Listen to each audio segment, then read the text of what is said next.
Peristiwa Perjanjian Lama tidak hanya menuturkan sejarah kosong nenek moyang kita, tanpa punya nilai apa-apa. Dalam seri Kristosentris, kita akan terus membahas sosok dan peristiwa Perjanjian Lama yang kesemuanya mempolakan, menjanjikan, dan menghadirkan Kristus di dalamnya.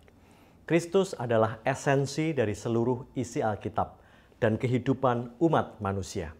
Dalam episode Cawat Daun Pohon Ara kali ini, kita akan menyaksikan kegagalan usaha Adam dalam mencoba menutupi pelanggarannya dan bagaimana Kristus turun tangan untuk menyelesaikan masalah itu.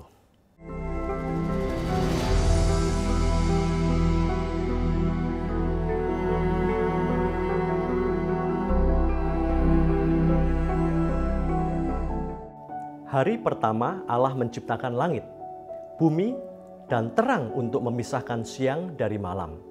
Hari kedua Allah menciptakan cakrawala untuk memisahkan langit dari air. Hari ketiga Allah memisahkan daratan dari perairan dan menumbuhkan tumbuh-tumbuhan di daratan. Hari keempat Allah menciptakan benda-benda penerang dan penunjuk waktu, yakni matahari, bulan, dan bintang-bintang.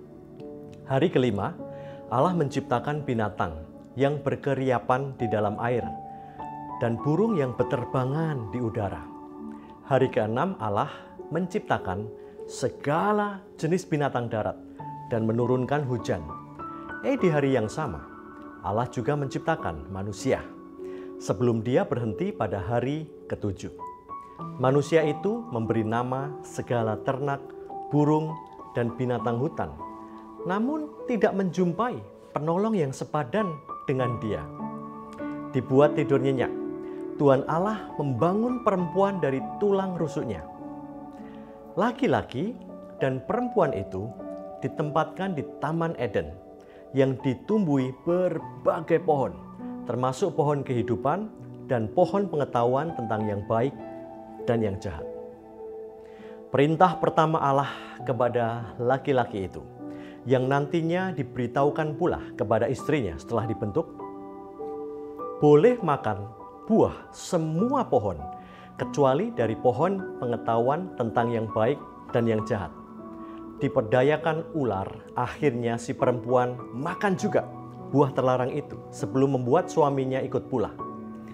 Detik itu juga mata mereka terbuka dan sadar ketelanjangan mereka. Ketika dipanggil dan dicari Allah, mereka sadar akan ketelanjangannya, takut telah melanggar perintah dan bersembunyi di antara pepohonan. Ditanya pelanggarannya, laki-laki itu menuding istrinya, dan istrinya menyalahkan ular. Lalu ular, perempuan dan laki-laki itu dikutuk satu persatu dan diusir dari Taman Eden. Maka terbukalah mata mereka berdua, dan mereka tahu bahwa mereka telanjang. Loh, mata terbuka kan baik, tapi kok dibilang mati? Pada hari engkau memakannya, pastilah engkau mati. Saat perintah dilanggar, manusia mati rohani. Gambar dan rupa Allah dalam dirinya rusak dan hancur. Lebih baik mata tidak terbuka alias tidak sadar ketelanjangan atau keberdosaan.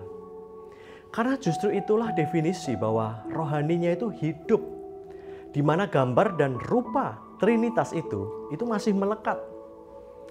Jadi terbelalaknya mata dan sadar keberdosaan itu justru malah tanda kematian, keterpisahan dengan Allah. Pelanggaran perintah itu adalah pilihan yang terbodoh dalam sejarah umat manusia. Karena nggak ada kesialan yang lebih gede dibanding keterpisahan dari persekutuan dengan Allah. Semua hak istimewa untuk menikmati Allah sepuas-puasnya terenggut dan hilang dari manusia. Orang yang berbuat dosa itu kehilangan atau hustereo kemuliaan Allah. Alkitab terjemahan sederhana Indonesia. Orang yang berbuat dosa tidak layak menikmati kemuliaan Allah. Padahal Adam sudah menikmati surga dan Allah dengan segala kesempurnaannya. Tidak ada hal yang lebih indah dari posisi Adam saat sebelum jatuh itu. Namun karena dosa, Adam dan kita itu harus kehilangan posisi yang ultima dan seluruh fasilitas sempurna itu. Lalu mereka menyemat daun pohon ara dan membuat cawat. Adam dan Hawa berusaha menutupi ketelanjangannya dengan daun pohon ara. Namun daun pohon ara itu hanya sebatas menutupi ketelanjangan manusia secara jasmani saja, tanpa bisa menyelesaikan persoalan mendasarnya secara tuntas di dalam roh. Daun pohon ara di masa kini itu melukiskan usaha manusia untuk membayar atau menebus dosa mereka. Kita mencoba melakukan perbuatan-perbuatan yang baik bagi Tuhan untuk merekonsiliasi hubungan yang terputus dan mendapatkan kembali kemuliaan Allah yang telah hilang itu. Antroposentris. Kita berusaha keras mentaati seluruh perintah Allah dan menjauhi larangannya. Kita berusaha menjauhi duniawi dan hanya berfokus pada rohani saja. Kita berusaha setia perpuluhan, doa puasa, bersedekah, besuk orang sakit, dan penginjilan agar kita layak.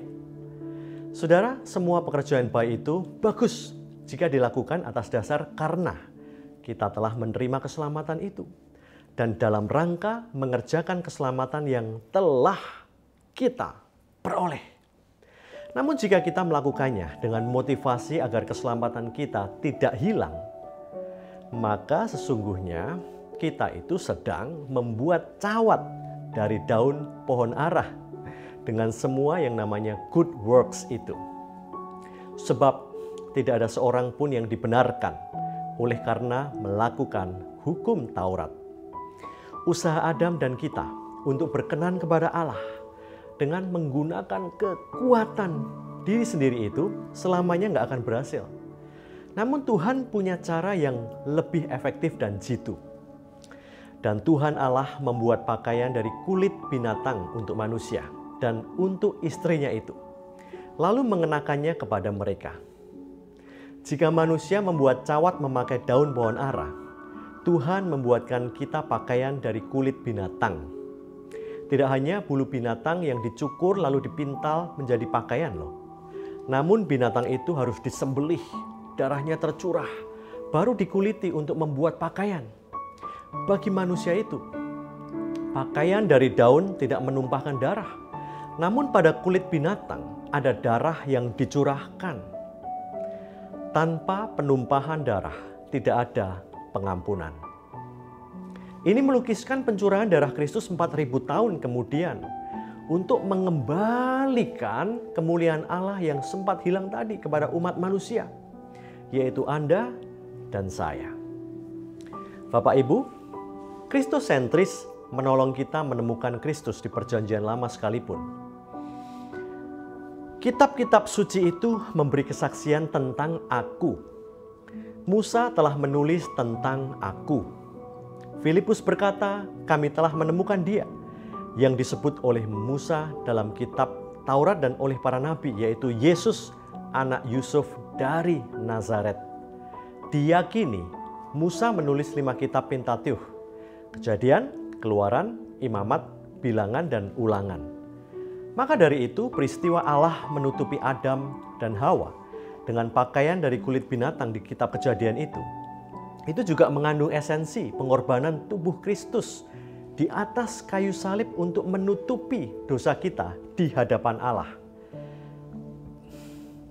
Kristus menjadi solusi bagi persoalan yang ditimbulkan oleh Adam.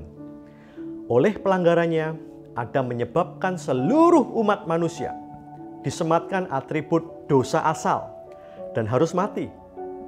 Oleh ketaatannya, Kristus menyebabkan seluruh umat manusia disematkan atribut pembenaran dan hidup. Sebab jika oleh dosa satu orang, maut telah berkuasa oleh satu orang itu, maka lebih benar lagi mereka yang telah menerima kelimpahan kasih karunia dan anugerah kebenaran akan hidup dan berkuasa oleh karena satu orang itu, yaitu Yesus Kristus. Sebab itu sama seperti oleh satu pelanggaran, semua orang beroleh penghukuman. Demikian pula oleh satu perbuatan kebenaran, semua orang beroleh pembenaran untuk hidup Jadi, sama seperti oleh ketidaktaatan satu orang, semua orang telah menjadi orang berdosa. Demikian pula oleh ketaatan satu orang, semua orang menjadi orang benar. Pada aksis keselamatan vertikal, tidak ada yang manusia bisa lakukan lagi untuk mengusahakan dan menjaga sorga agar tidak lepas. Akankah Anda terus berupaya diri menjaga keselamatan agar tidak lepas dengan membuat cawat penutup dari daun pohon ara? Atau Anda akan menyediakan diri untuk dipakaikan kulit binatang, yaitu hanya lewat pengorbanan Kristus saja, sebagai pakaian abadi agar tetap selamat? Jadi yang mana? Berupaya diri dengan daun pohon ara atau menyediakan diri diberi kulit binatang? Saudara, serahkan saja pada ahlinya, yaitu Sang Juru Selamat. Jangan bergantung pada kemampuan kita, sang juru kepleset ini, yang hanya ahli di dalam mendaur ulang kegagalan. Kristus cukup sekali mengorbankan dirinya untuk menjaga keselamatan vertikal Anda selama-lamanya. Kita telah dikuduskan satu kali untuk selama-lamanya oleh persembahan tubuh Yesus Kristus. Sebab oleh satu korban saja ia telah menyempurnakan untuk selama-lamanya mereka yang ia kuduskan. Masih ragu apa lagi, saudara? Dalam sumbu vertikal salib, yakinlah keselamatan Anda tidak bisa hilang. Namun dalam sumbu horizontal salib, Anda memang perlu berubah oleh pembaharuan budi berkelanjutan dan perlu mengerjakan keselamatan itu dengan upaya yang maksimal untuk melahirkan perbuatan-perbuatan yang baik. Bro and sis, mari terus hidup berpusat pada Kristus. Sampai Kristosentris berikutnya.